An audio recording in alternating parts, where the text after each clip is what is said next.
Hey, welcome to Film Fanatics. We are three film geeks discussing movies, both new and old. My name's Dan. My name is Justin. And I'm Joe.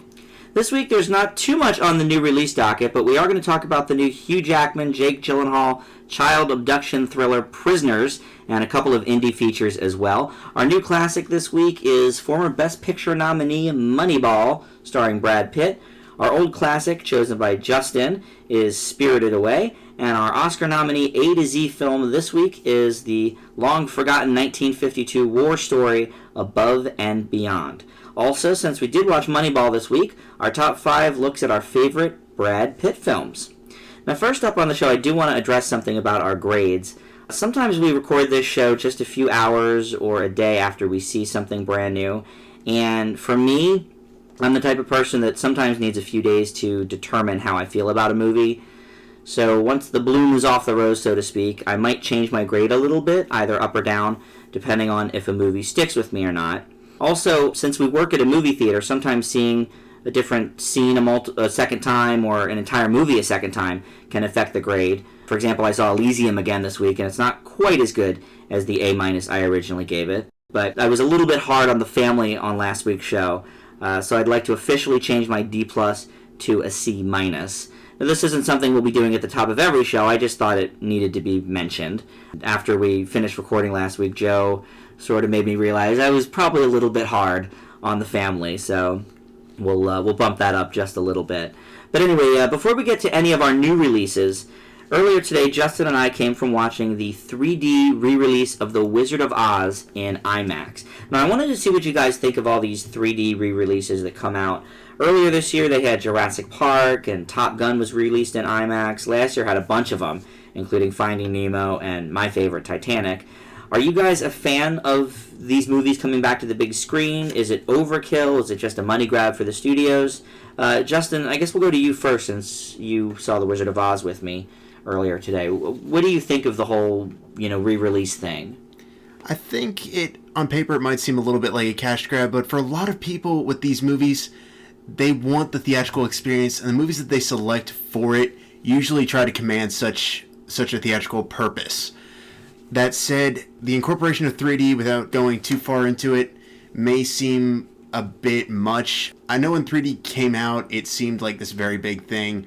Now we might be heading towards what some of the naysayers may have said about whether or not it's just a fad. I know this summer for 3D movies was a disaster. I think that's an interesting point, and actually, I think next week we should probably talk a little bit about 3D in general, because I think there are a lot of varying opinions on that, and we could talk about that for a while, I think. Yeah, it does seem like they have to re-release everything in 3D, though. So specifically talking about the re-releases, you're a fan of bringing them back? I'm a fan of bringing them back. I just don't think it necessarily has to be 3D. I think just the fact that they are back is going to be enough to usher people in, provided it's something that really does offer the full theatrical experience. For example, Jurassic Park, or even as we just saw The Wizard of Oz earlier today.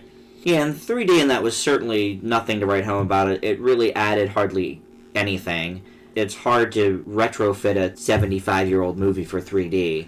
But yeah, just to see it in IMAX was incredible. I've seen it in theaters before. They've done a couple of re-releases on it in my lifetime. But just to see it in IMAX was breathtaking. It was only the second movie I've actually seen in IMAX, period. But it was really cool. Joe, what do you think of all the re-releases? Well, I guess I say I like re-releases in general because I think it depends on the movie, of course, but for certain films it really could reinvigorate some interest in these good movies and kind of introduce it to newer audiences maybe and bring it back for old fans of previous films. As far as the 3D, though, it really depends on the film. Some 3D films are easy to convert and it might add to the experience, but for the most part, I am not a fan of 3D and I kind of hope it goes away because I think it is an obvious way to try and make more money. But like I said, it depends on the film. 3D is not really necessary, but I do like bringing back classic films, of course, to give people the new theatrical experience. Yeah, and I think it's interesting to note, the whole Disney Vault thing on DVD and Blu-ray. They put their most popular films out on DVD, then they, hold them back in the quote-unquote Disney Vault for 5 to 7 years. That all started because Walt Disney was re-releasing the movies theatrically every 7 years, because obviously back in the 40s and 50s there was not VCRs and home video and everything. And a new generation could experience the films. For me, my first 2 or maybe even 3 films in theaters were old Disney movies, Bambi and Peter Pan, and I know, Justin, same for you. And I do think it's cool that they're re-releasing a lot of these. I mean, unfortunately, they're not re-releasing the quote-unquote true classics anymore. You know, you're never going to see probably Snow White in theaters again, or Bambi, or 101 Dalmatians. But it is nice that they're re-releasing, you know, last year they did Beauty and the Beast and Finding Nemo, and it isn't just Disney, because of course we got Titanic and we got Star Wars Episode 1, Phantom Menace, which I guess now would be considered Disney, but at the time it wasn't.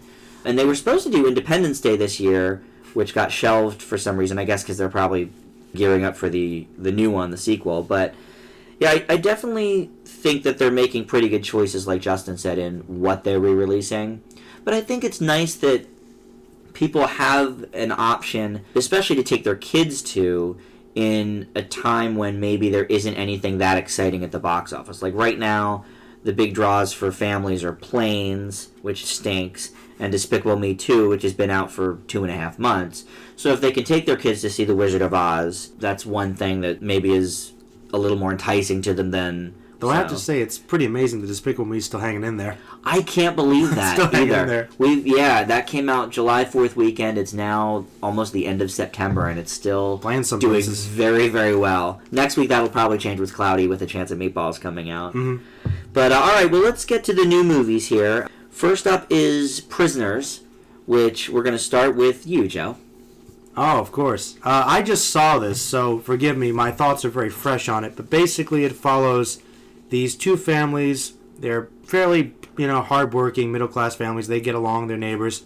And one day, both of their daughters go off in the middle of the day and get abducted, apparently by someone. We don't really know who. And the film primarily follows Jake Gyllenhaal, who's a detective who's searching for these kids, as well as Hugh Jackman's character, one of the fathers of one of the girls, and getting another family involved, trying to deal with his wrestling these inner demons, because he basically captures a possible suspect who he's certain has committed the crime, though no one else seems to believe him, and he engages in certain acts which are morally questionable to try and find where his daughters are. So it was a really interesting 2 stories kind of side by side that were both very intense. I really like this movie. This movie is very much my thing. It was a really good psychological crime thriller, which I don't think you see too many of these days, and I thought it was excellent. It was very disturbing, and it had some kind of overt but very interesting themes. I kind of like those kind of bigger thoughts involving religion, and just seeing these characters interact, they were very believable, and they were pushed to these incredible extremes that it was uncomfortable, but just the right amount of uncomfortable. Like, you could see these characters in these situations and almost put yourself in their shoes, and it really rang true to home for me. Just the grim realism of what these men do. And I thought it was really cool how the antagonists were also kind of human, and we don't really know enough about them to form any real conclusions, and we kind of find that the heroes of the film, the people that are suffering, who we want to get behind, they're a little bit in that gray area as well. And I thought that was one major theme that the film was trying to explore that was really amazing. I thought it was really well paced, well shot. The only issue I had with it was that I thought they could have expanded a little more on some of the details of what was motivating these people, and I could notice that there were a few cuts towards the end of the movie where they wanted to expand on certain plot points, which I wish they could have just a little bit. But the film was 2.5 hours long, so I guess it's understandable they cut back some footage from that. Though I will be honest, I didn't feel the time of this movie. I was into it from beginning to end. I would give it an A+, but because of those minor things, I'm going to give it a solid A. I thought it was an excellent thriller. Yeah, it was a really, really good movie. I agree that the 2.5 hours, I wouldn't say it flew by, but I mean, it didn't feel like it, that's for sure. It felt like maybe an hour 45, hour 50. And I do think they could have expanded on a couple of the areas. Certainly, and if you've seen the previews, you know, the little maze sort of logo of the film. I think they could have expanded on the maze element a little bit more as a plot point. But overall, I think there were some great twists and turns in this movie. I called pretty much nothing. A couple of minor things towards the end of the movie. But in general, I was on a chase with the cops and with the parents and everything too. I thought that there were some top-notch performances. Obviously, Jake Gyllenhaal, he does very well at being a cop. He was great in End of Watch. He's great here. Hugh Jackman, also a really good performance. Also, a good and very interesting, maybe understated performance from Paul Dano, who plays the gentleman that they first apprehend at the very beginning of the movie that you mentioned Hugh Jackman kind of goes vigilante on. I really liked how the look and the set design make it sort of look like it takes place in the 70s, even though it doesn't. And I think that that was a great choice because there's so many small towns whose kitchens do look like they're from the 70s, whose neighborhoods look like it's from 20 years ago. And that's just the sort of feel of the town. And so I thought that was an interesting choice because they are just, like you said, you know, they're working class people, they're small town. And so I thought that was an interesting choice. I am with you pretty much 100%. It had a couple of minor flaws, but I give it a solid A as well. It's one of the best thrillers I've seen in a long time. Mm-hmm. Justin? Well, I'd like to begin by echoing Joe on the fact that this is a very, very disturbing movie, and it definitely is not going to be for everyone. However, I thought it was very original in tackling the concept of what would we do if our loved ones were truly put in jeopardy. Like everyone said, the performances are very solid here. For 2.5 hours, it's one of the rare exceptions where it moves very fluently throughout the entire running time. And like everyone said, there are some minor details with the overall mystery of the story that could have used a little bit of development. The ending, without giving anything away, will leave some kind of intrigued. Others will be completely frustrated by. I personally stand on the intrigued stance. I was very satisfied. I was too. I was left with a lot to think about and a lot to really appreciate for the way they chose to conclude it. Overall, I thought this was a solid movie. Just a couple minor flaws that pull it down from being perfect. Prisoners gets an A-. And I think it was interesting that there were so many prisoners in the movie, because obviously you have the abducted girls, but then Hugh Jackman makes a prisoner out of the one suspect that we had talked about. Jake Gyllenhaal is kind of a prisoner in his job because he's trying to do all these things and satisfy Hugh Jackman and looking for the children, and at the same time his boss is giving him all this static, so he's in a fight with him. And Hugh Jackman's wife, she's a prisoner in her, in her own mind. Hugh Jackman's son is a prisoner in the house because he's got to take care of the mom. Like, it's got so many layers of prisoners. Just everything about it was very solid. This is a film that if you like to think about movies, you could watch this one over and over again. This will get your mind going. And I agree. I'm glad you brought that up because I was thinking about that. Like, okay, I saw those overlaying themes there, and everyone is kind of a prisoner in their own way. And I think they were hinting a little bit with that, with the maze. Kind of these people trying to get out and never being able to get out. I thought that the criminals were kind of onto something, and that's one reason I wish they could have expanded a little more on that idea, but I think they wanted to keep it a little more open to interpretation. Yeah, I mean, almost every main character in the movie, in one way or another, was a prisoner. It was a cool idea. It was. All right, our next movie is Thanks for Sharing. Now, this one focuses on 4 main characters trying to overcome sexual addiction. It stars Tim Robbins as the old 15-year veteran of the 12-step program. Mark Ruffalo is his sponsee. Josh Gad plays the newcomer and court-ordered to the program person. Now, I already pointed out from the film Jobs, you might remember, I really like Josh Gad as a strong performer. He is Mark Ruffalo's sponsee. And then Pink, the singer, who is billed here by her real name Alicia Moore, is an even fresher face to the group and ends up leaning on Josh Gad's character for support. So the movie's basically about them, their loved ones, how they interact, how they cope with their addiction. All the actors are pretty game here. Even if sometimes the characters and the script fall a little bit flat. I think it's an interesting look into the 12-step life in general, not just with sexual addiction, but, all the 12-step programs are fairly similar, so you can sort of relate it to somebody probably in some sort of program like this, going to the daily meetings and the sponsor-sponsee relationship.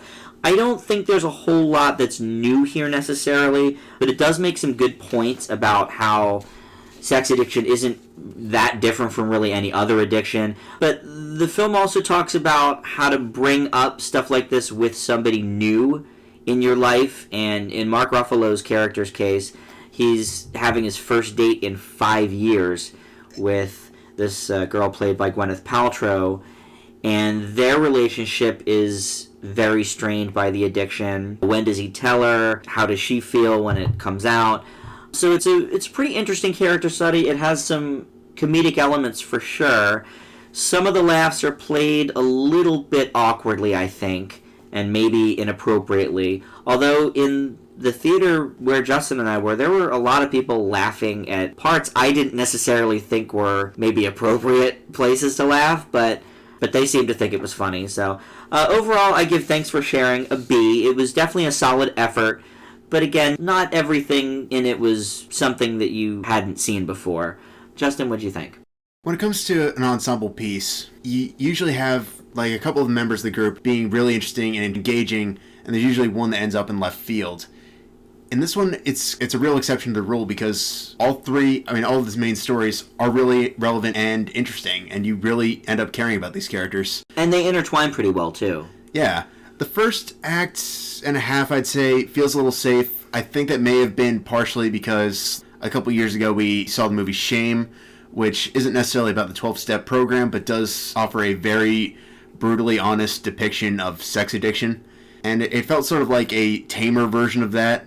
But come the last third, we got a much more brutally honest interpretation of what it means to be an addict, have to take this subject matter head on, and what happens after you fall off the beaten path. Overall, I can't say I thought it was a flawless movie, and much like Dan said, it doesn't necessarily cover any new ground, but has a great sense of heart. Overall, I would say Thanks for Sharing, much like Dan, is getting a B. Nice. And since we're on you, why don't you start us with In a World, which is the other new release we saw this week. Alright, so In a World focuses on Carol, who is a voiceover person that works in terms of narrating movie trailers. She struggles with the industry because it's male-dominated. These men having deep, heavily toned voices, giving us these gritty and edgy epic concepts.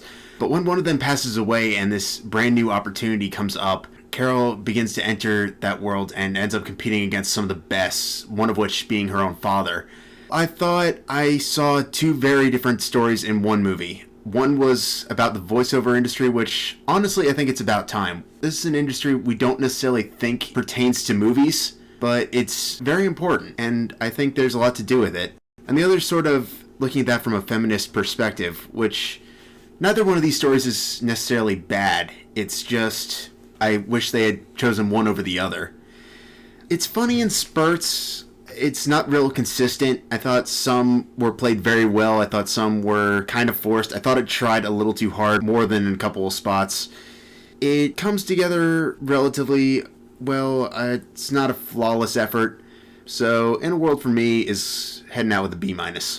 I will point out that Carol at the beginning of the film is not in the movie trailer business. She's a vocal coach, and in the beginning scene we see her coaching Eva Longoria on how to do a proper accent for a film that she's doing. And then, like you said, she's sort of after Don LaFontaine, the professional voiceover gentleman who coined the In a World term and was heard on hundreds and hundreds of different movie trailers, passes away. That's when she does get her big break. Yeah, I'm sort of with you on this. It's a bit of a mixed bag. I think there's a lot of good here, some not so good. There's pretty sharp writing, though, for the most part. Lake Bell, who plays Carol, both wrote and directed the film, and she is a star. You may recognize her from a few things that she's done, some minor roles in movies. She was on a couple of TV shows like Boston Legal, and she's a girl next door type. She's a knockout, but she is also a good actress, and she's funny. And a lot of people in the film are funny. I think she probably helped with the casting on that because of her connections in the business, but it's sort of a who's who of, like, hip comedians. Dimitri Martin is in it, Tig Notar's in it. There are definitely a handful of laugh-out-loud moments, and more than a few. However, other moments felt a little bit sitcom-y or hammed up, and I think that's sort of what you were getting at, Justin, with the trying too hard. There's specifically a plot in the movie that seems like it was ripped right out of Three's Company's playbook of who's mishearing who and who doesn't know who this is about. And it was an interesting concept overall, though. I think it was very original. I think some of the characters weren't quite necessary or weren't quite as fleshed out as they could have been. But overall, I did enjoy In a World, and it gets a solid B from me. Alright, so we're going to do our top 5 now. That's it for the new releases. Not too many this week. But we watched Moneyball, which we'll talk about a little bit later on in the show. That was our new classic this week. But first up, we have our top 5 Brad Pitt films. And we've all seen quite a few of these. I had only seen about a dozen. I've seen everything Brad Pitt was in from 2008 on, and then only a small handful before that. So I went back and watched a couple new ones this week as well to add to the collection. And Joe, we're going to start with you on the Brad Pitt top 5. Let's do 5 through 2. All right. My number 5 is Troy. I'm a big fan of Greek mythology. This had a lot of great action, and I thought he was a pretty good Achilles, honestly. I really enjoyed him in that movie. I thought he was giving a pretty good performance overall. My number 4 is 12 Monkeys. I mean, there's nothing really to be said there. It's an amazing science fiction film, and I will admit I feel like it's more of a Bruce Willis movie than a Brad Pitt movie, but he gives a great performance in it. Number 3 is Fight Club. Once again, great film, and his balancing out with Edward Norton's character is great. They have great chemistry in that film. It's, a gem. Everybody knows that. Number 2 is Seven.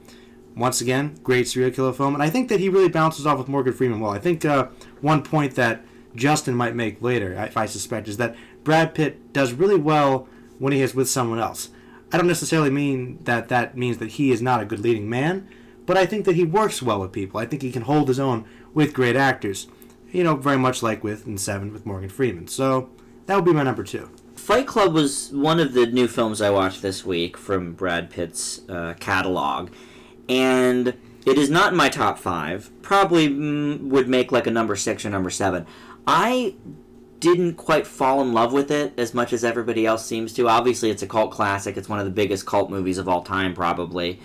But I did think it sort of fell apart at the end. I liked the twist. I was actually surprised that for a movie that old, I didn't know the twist, because usually with movies like that, you sort of know ahead of time going into it. So I'm not quite sure how that escaped me, but I thought the last maybe half hour of the movie, it's sort of all spiraled out of control. I don't know. Well, that was kind of the point. I know it was, but for me it didn't quite work. I get where they were going. I got the twist. It's good, but it's sort of, I thought, was a bit messy there at the end, personally. I mean, I don't think that it's a perfect film, but I think that it's just so original and so well executed. And I think that really it was kind of building to that. So yeah, from a narrative standpoint, I can understand that might not work for you, but I do think that's what they were going for. Well, I do too, and I think because it was all building to that, and I did think it was a little bit messy, it sort of brought down the rest of the film, because that was what they were sort of working towards the whole film. But I do think Fincher really nailed it out of the park with the directing. I think that goes without saying, doesn't it? Yeah, it really does. All right, so we're going to get to my top 5 now. I sort of did a mixture of great films and great Brad Pitt performances, because my number 5 on the film list is probably in the same range as a Fight Club, which I'd give probably like a B+ to.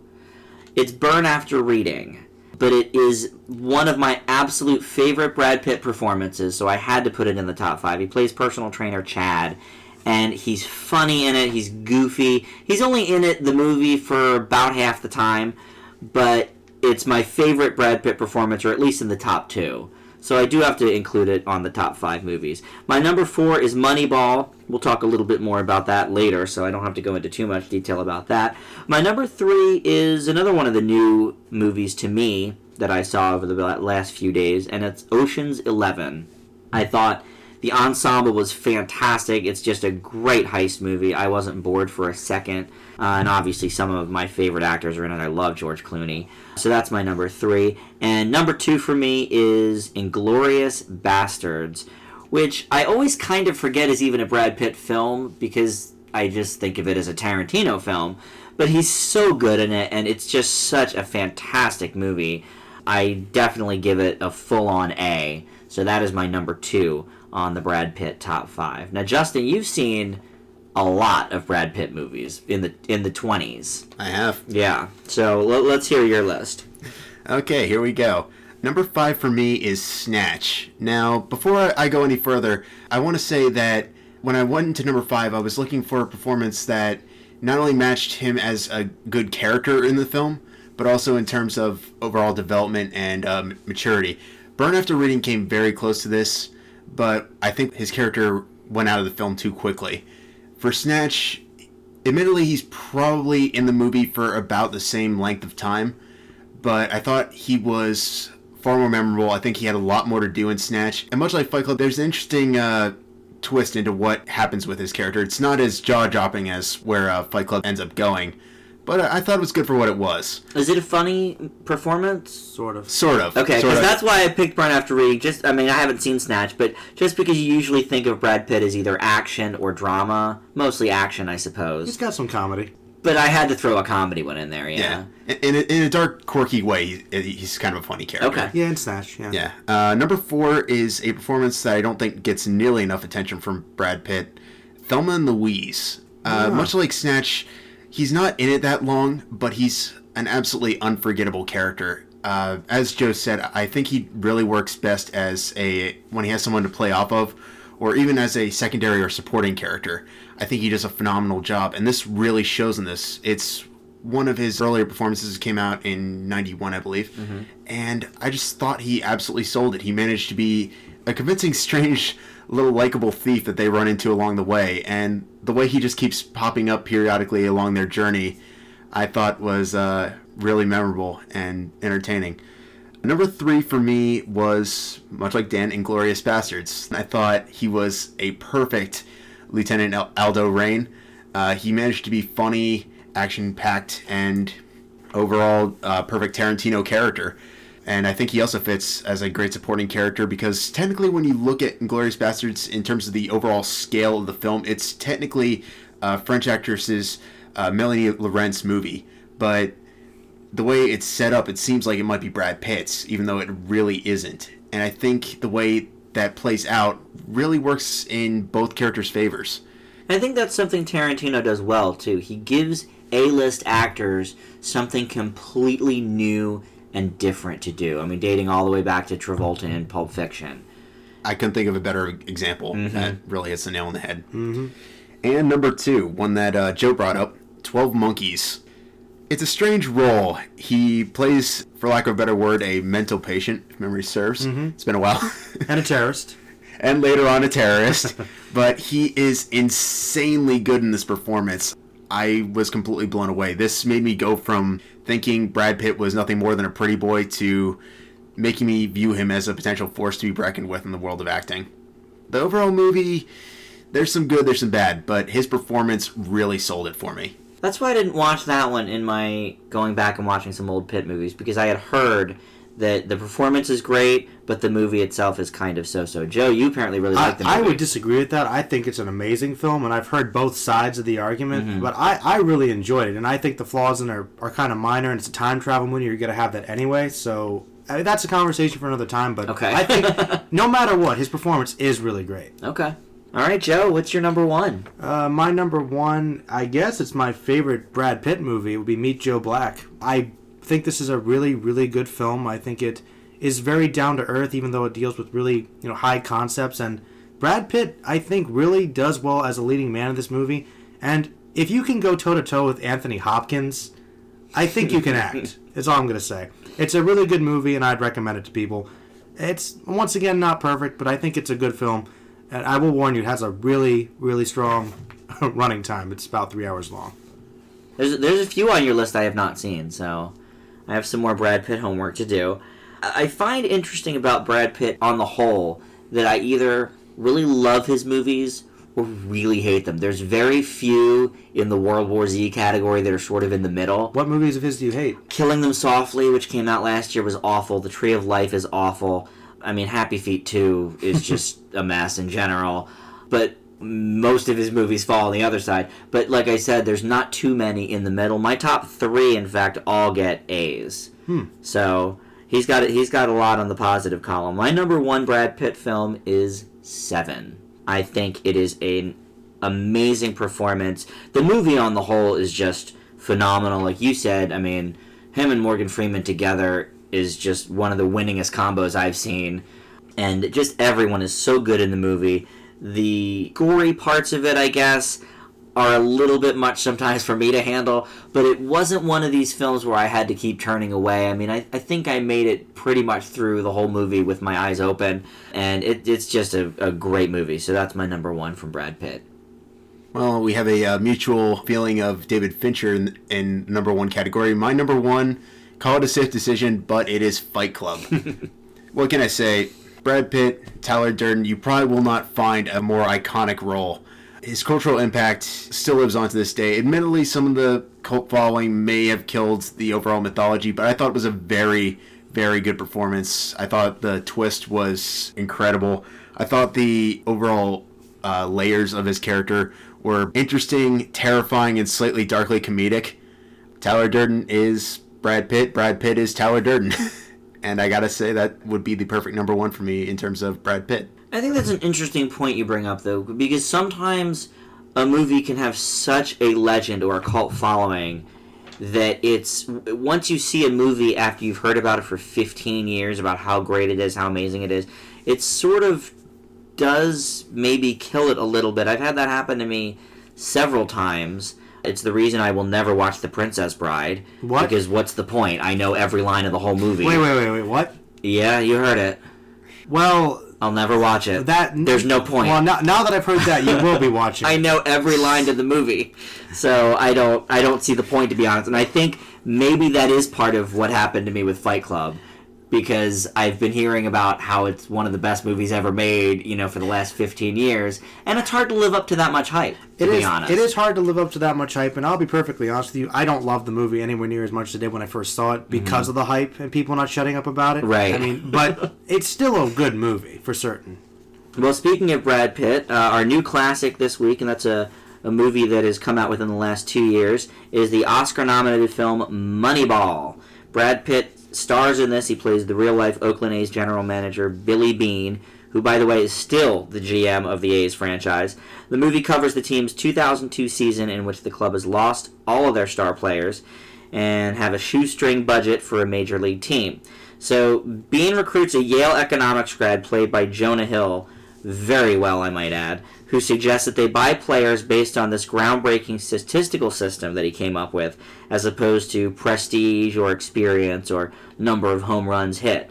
The film was on almost 20 year-end lists by major critics and nominated for 6 Oscars and 4 Golden Globes, including for both ceremonies, Best Picture, Best Actor, Best Supporting Actor for Jonah Hill, and Best Screenplay. So let's talk about Moneyball. Joe, we're going to start with you. You have to start with me, huh? Oh, yes. Well, I have to say right off the bat that I never really understood how building teams for any sports really worked. I really didn't understand it. It's one thing about it, just big national sports, that bugs me. Didn't understand how it worked. And this gave me some insight into that, and I thought that was really cool. They showed us a side to sporting that we don't really get to see.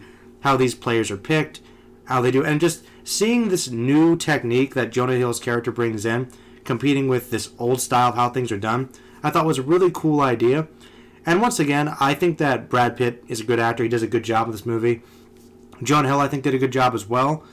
I think it was a good story, and it really brought something new, and I did enjoy it.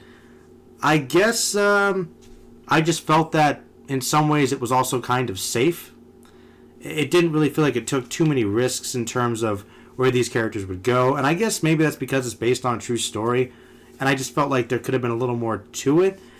And I do have to say one thing about Jonah Hill, because I knew that this was the film that he got nominated for, and I have a theory, and I don't know if he deserved the nomination. Okay.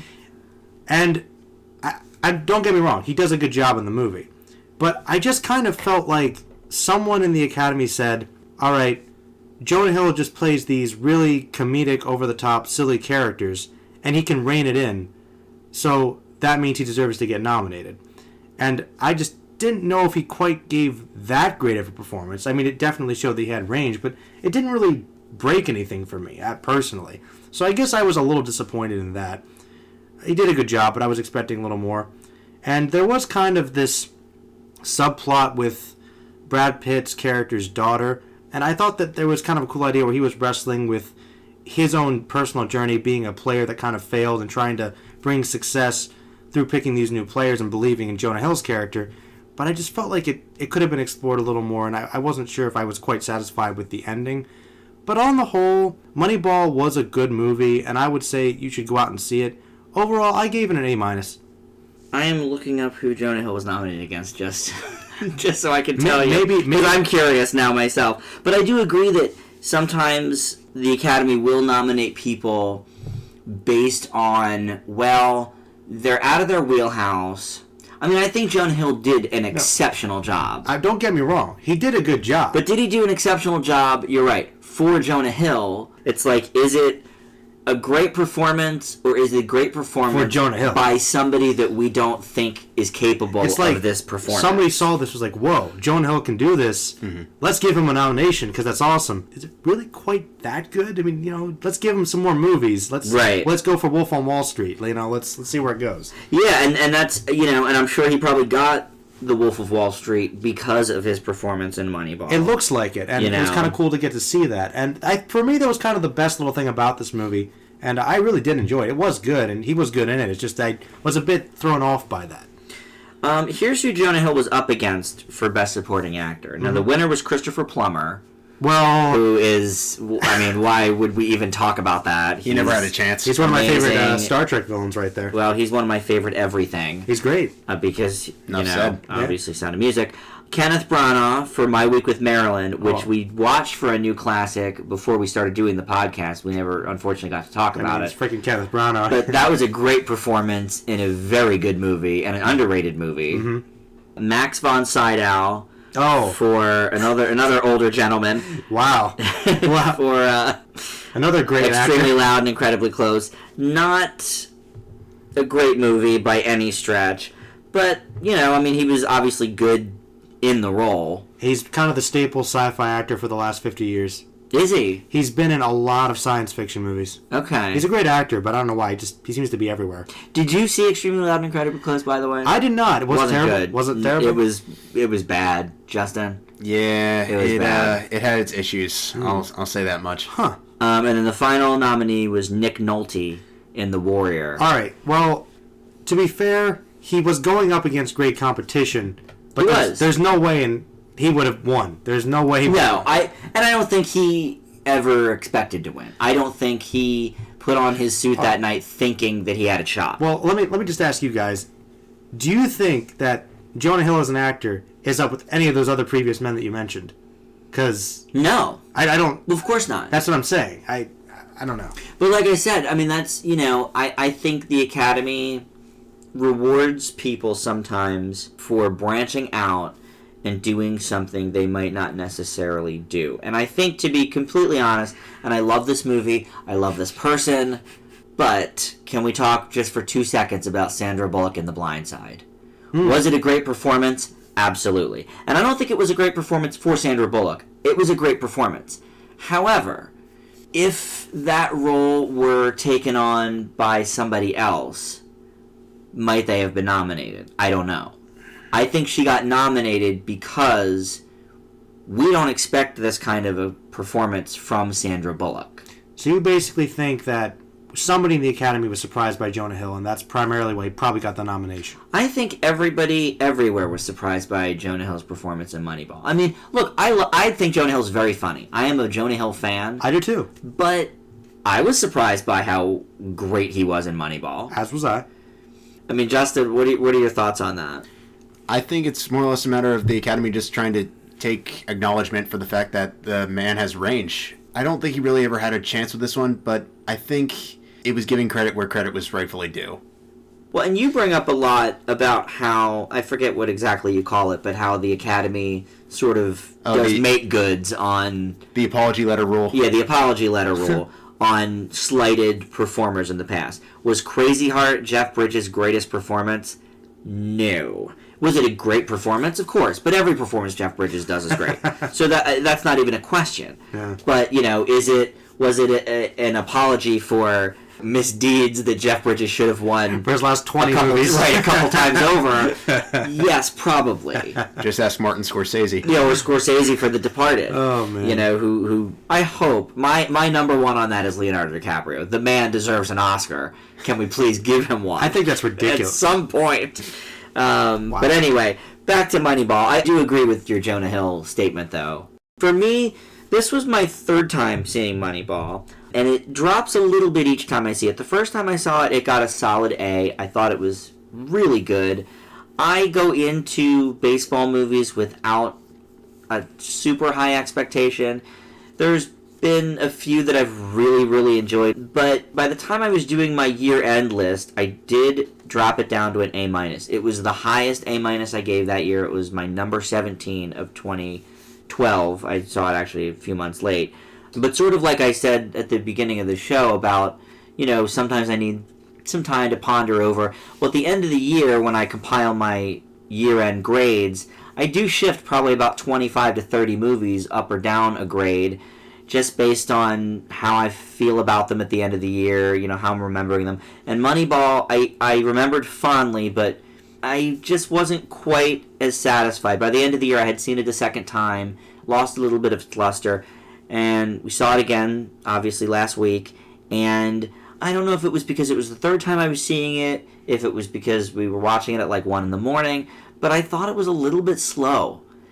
And again, I don't know if that's necessarily because I keep seeing it. So at this point, I would drop my grade just a little bit more. I would give Moneyball a B plus rather. I mean, it's certainly a great film.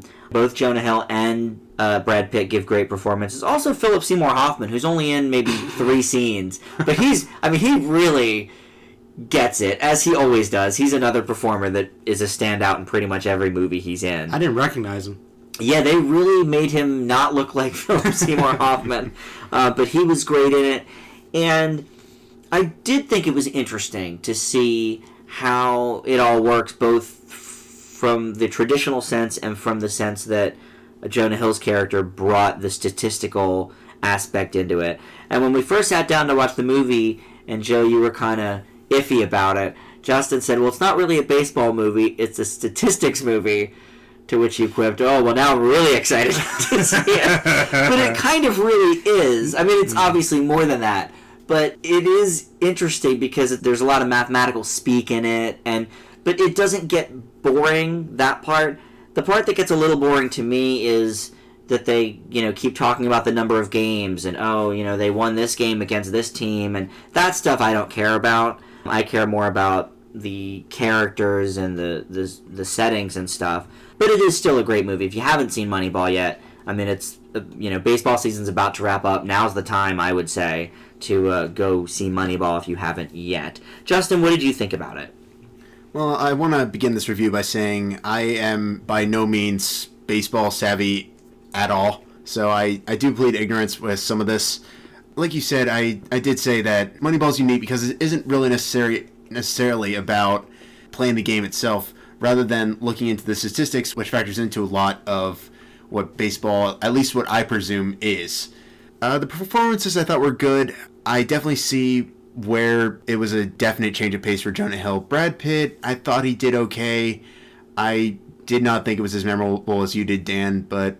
I thought it was a great performance. Did you think he deserved the Best Actor nomination? To be honest with you, not at all. I thought he did okay. I don't think it was anything particularly standout. I would call it a solid Brad Pitt performance. It is a solid performance through and through. But when I say solid, I mean it's good. It holds together. Yeah. I don't think it would blow people away. No, I mean if you won Best Actor over George Clooney, who I wanted to win, the guy from The Artist, whose name I won't attempt to pronounce, he actually won. Those were both obviously a different standard than the Brad Pitt performance in this. But I do think it was a great performance. Wasn't bad, for sure. No, I mean, I agree it was good. I just don't think it stands up there with the other much better performances he's given in the past. One of the biggest issues I had came from one thing Joe brought up, which was early on in the movie, around like the second act, they tend to take you out of the story by throwing in these flashbacks of Billy Bean's sort of rise to being a baseball player and then becoming a manager. I mean, while it helped you understand who Billy Bean is, I felt like there were ways that they could have tied that into the present by having characters talk about it that would have kept it going rather than losing momentum. You know, I think it's good. I think it was a good aspect to the story to add that more human element. I did like it, but I don't know if you guys had this problem, but the first couple times the flashbacks occurred, I didn't know they were flashbacks. I was like, why are they cutting to this random guy back in 1979? Maybe I missed something, but for a couple times I thought they were just going over certain games or certain players. It took me a few times to realize, oh, that's his story. So it wasn't integrated very well, I thought. At least not initially. Well, I think they did make it a point to like call him Billy in the flashbacks, but you're right. It's so early on in the movie where we don't even really know yet that that Brad Pitt's name is Billy Bean. Mm-hmm. So I mean, we do, I guess, a little bit. But I did not know that his name was Billy Bean until he also said, "Oh, the manager Billy Bean," right, a couple times, like because they don't really like focus. They don't on hit his you name over the head with it. So them saying it in the flashback, you're right, doesn't really give you any sort of perspective on what's happening. I don't think I knew his name till maybe like a third. I will agree with that. I will say this though, Justin, that maybe they could have done with a couple of less flashbacks, but they do make it a point, or I guess he makes it a point in the film when he's being judged for this new age system that he's doing, that he's the only GM that was a player, and so he knows what it's like to X, Y, and Z. And so I guess that's the purpose for all the flashbacks. I do agree that maybe they could have done with a couple less, but I think that's why they do it. I just thought it could have been executed much better in the present than just diverting to the past. The other big issue I have with this is one that you brought up, Dan, which is for a 130-minute running time, I thought this movie dragged all over the place in some spots. Admittedly, it's engaging in others. It just really loses momentum. I think the flashbacks have something to do with it early on, but it becomes a struggle at some points. But to look at the film as a whole, it's still a very good movie. You can definitely see the good narrative and technical aspects of it.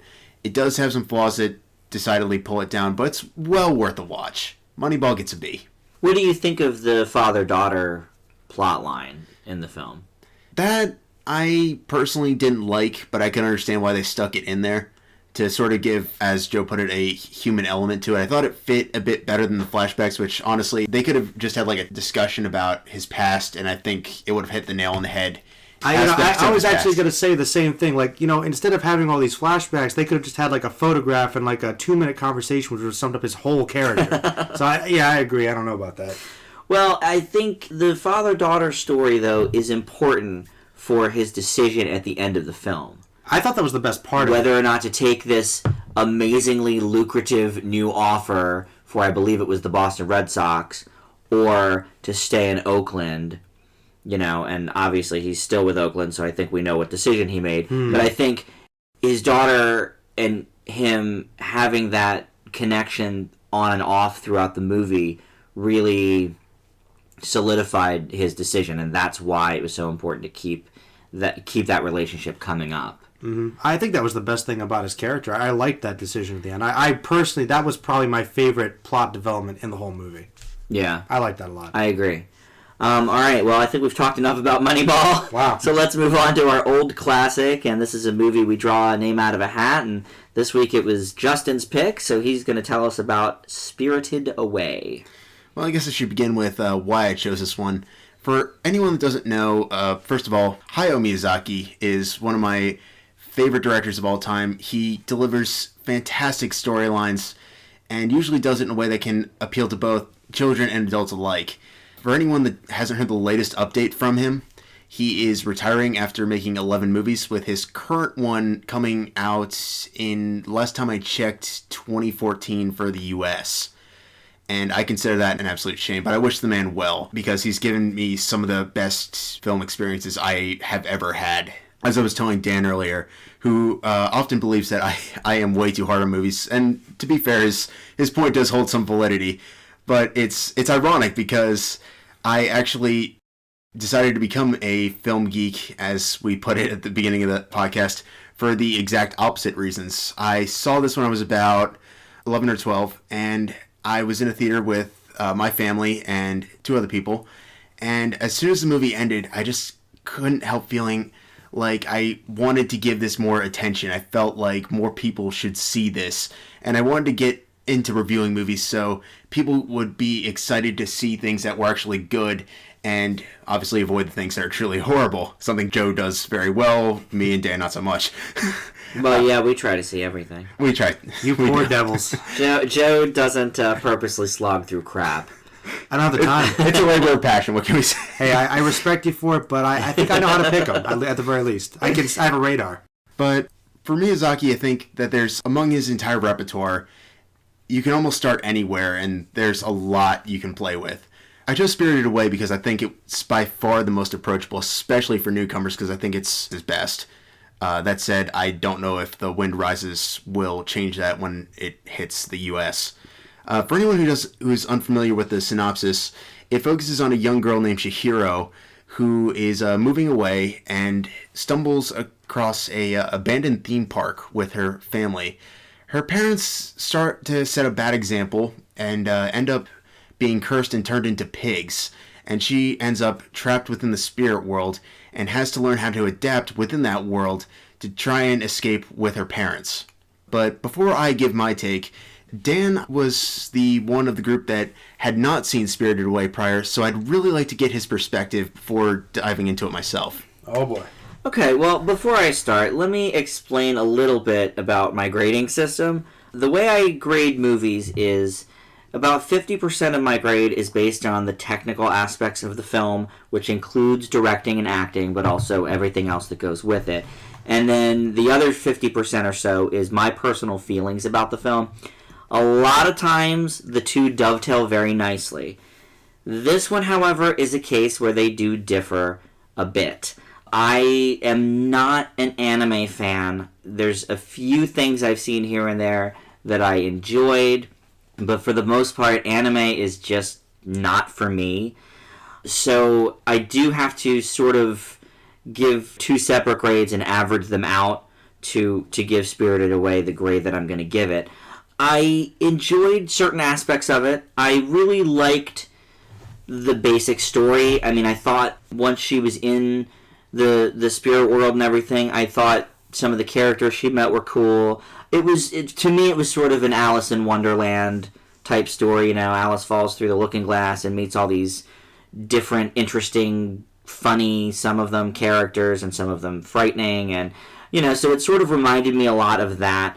The animation was well done. It doesn't necessarily feel like an anime movie, like a traditional anime movie, I guess. But for me, it didn't really hit me in the way that I think Justin hoped that it would.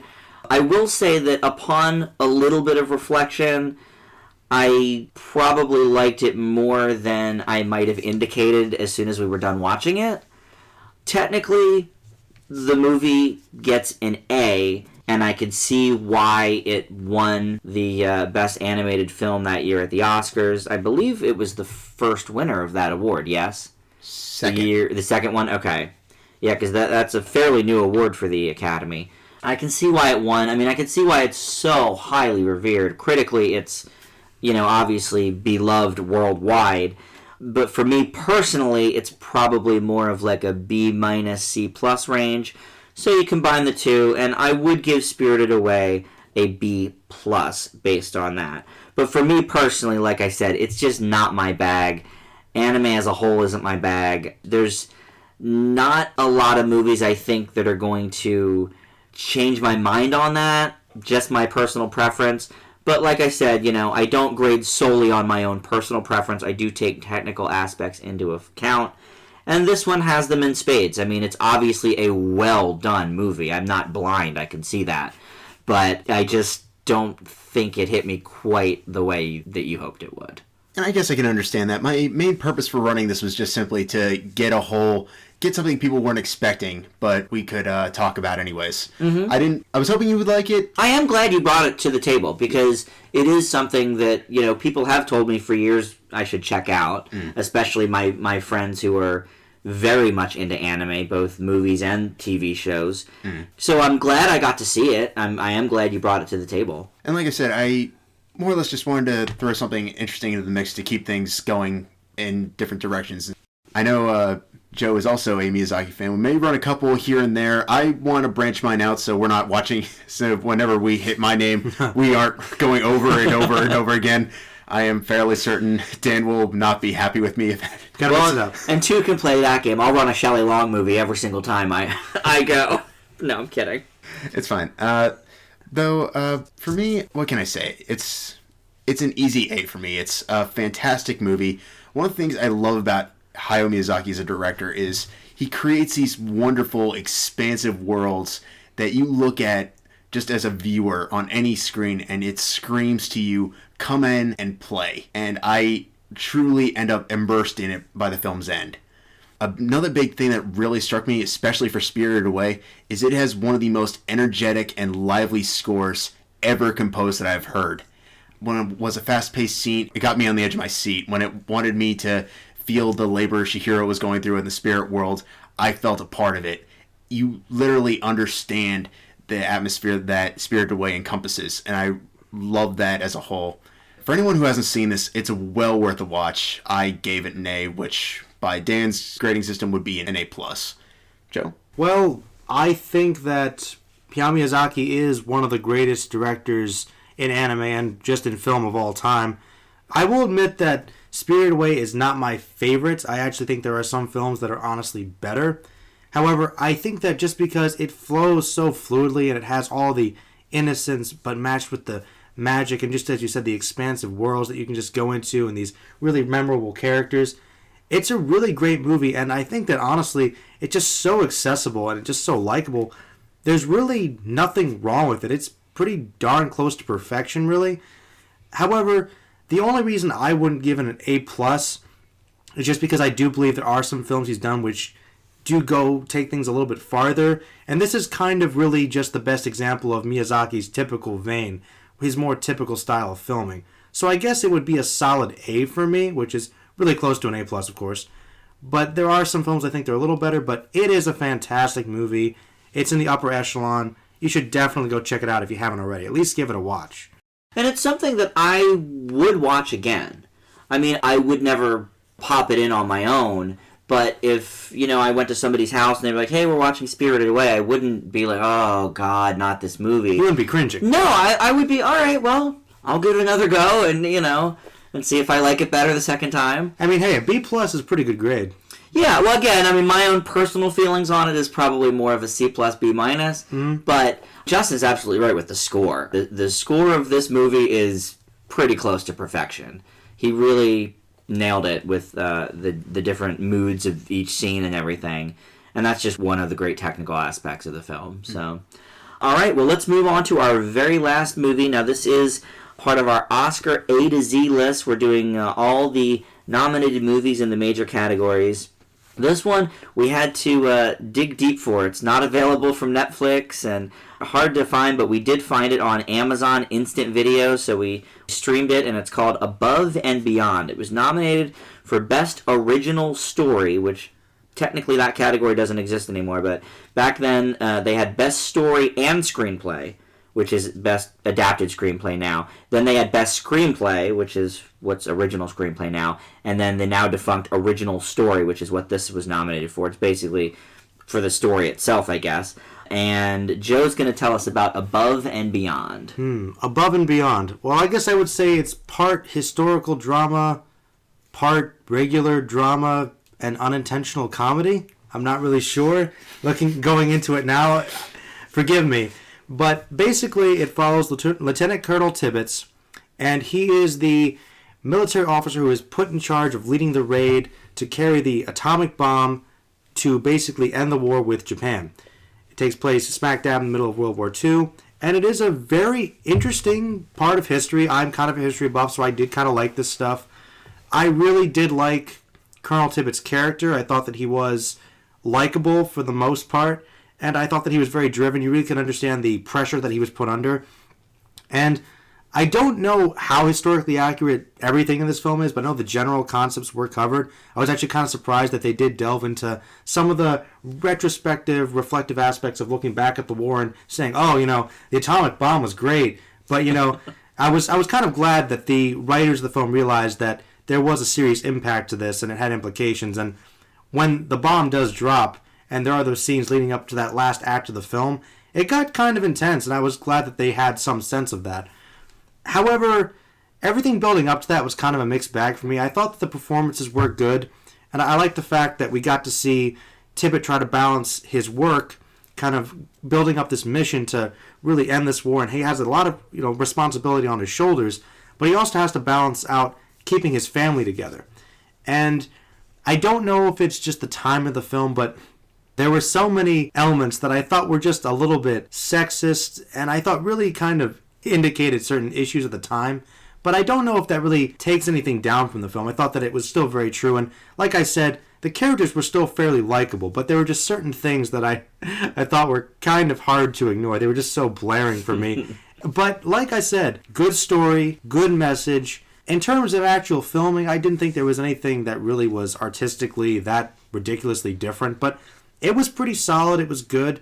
I don't think I liked it quite as much as Abraham Lincoln in Illinois, if I remember correctly, but I'd say it was a solid, good movie. I gave it a B. Yeah, we watched Abe Lincoln in Illinois just a few weeks ago, and that was from 1940. This one's from 1952, so they both have the very old school vibe to them. And I thought this was actually pretty much along the same lines. The difference for me was Abe Lincoln in Illinois, as we talked about in an earlier podcast, took a while to really get started. The first maybe 45 minutes, maybe not that long, maybe half hour, were sort of slow and had parts that we didn't really care about. This was pretty much on target the entire time. I think the whole movie was pretty interesting and entertaining. There were a handful of scenes on the home front side of things where Tibbets said everything short of get in the kitchen and cook me dinner, woman. It was very sexist, but it is, if you look at the time, I mean, it's a movie from the 50s that takes place in the 40s, so it does sort of make a little bit of sense. I mean, I'm sure that probably wasn't too far off from what it was like back then, but I think the interesting thing on the home front for Tibbets was not only trying to keep everything together under all this stress, but the fact that he couldn't even tell his wife anything that was going on, because obviously dropping the atomic bomb was an incredibly huge secret that you couldn't peep a word of. And so it was not only that him and his wife were having all these problems, but it was in the midst of, I can't even explain to you what I'm doing, where I'm going, or anything. And he was a man of definite rank in the military, and he took it seriously. There were scenes where he would, have his friends hauled off because they were breaking code or whatever. He was very serious to the end, and I don't know, I thought it was pretty good overall. The flight scenes, I should say, were a little bit corny, as you will get in a picture this old. Obviously, the special effects were what they were in the 1950s. But I don't think it really distracted that much from the overall story. I mean, obviously you're watching a movie from a while ago, so you don't expect to be seeing the latest technology. But overall, I also gave it a B. I thought it was pretty solid. Justin? I have to agree with most of what you both have said. The storyline I thought was a little bit ahead of its time. It's much darker than your traditional war movie from the 50s or 40s for that matter. One thing that I really, really liked about this was the fact that it tried to help you understand, as the audience, what Tibbets was experiencing in terms of the atomic bomb. Yes, it could be an easy way to end World War II, but at the same time, he's still dropping this horrible nuclear device on thousands of innocent people alongside soldiers that could be causing more harm than good. And it really weighs down on it, and you feel the pressure in a lot of instances. Yeah, it was an incredibly hard decision for him. Definitely the best aspect of the film. Yeah. Yeah, I'm glad you brought that up. That said, I think it works in terms of heading that dimension. It inhibits a little bit through the ending where shortly after he does make his decision, we don't get to see much of the aftermath of that decision, how much it weighs on him that he chose to do what he did. And like you guys said, I think some of the melodrama in between said decision does come off as goofy and, as Joe put it, sometimes unintentionally funny. namely his son's apparent love of sidewalks. Yeah, they move into this house on the army base, and the only thing he can talk about is, where's my sidewalk? It must have been the only line the kid can remember because he keeps bringing it up. It's very weird. But getting back to a more serious note, I thought this was good. I think if it had come out a couple years later, it might have been a lot better because it would have been able to go deeper into the dimensions of Tibbet as a human being, both before, during, and after the events of the film. But overall, I thought it was pretty solid, and I leave it with a B-. All right, not bad. Well, that is our show for this week. We certainly thank you for listening. You've got Joe's YouTube channel, which is Merlin Boss. You can check out all his videos there. And you can follow us on Facebook at Film Fanatics with an exclamation point at the end of it. That's the name of our group. And you can also follow us on Twitter. Our handle is at Film Fanatics Pod. And again, thanks for listening, and we'll see you next time.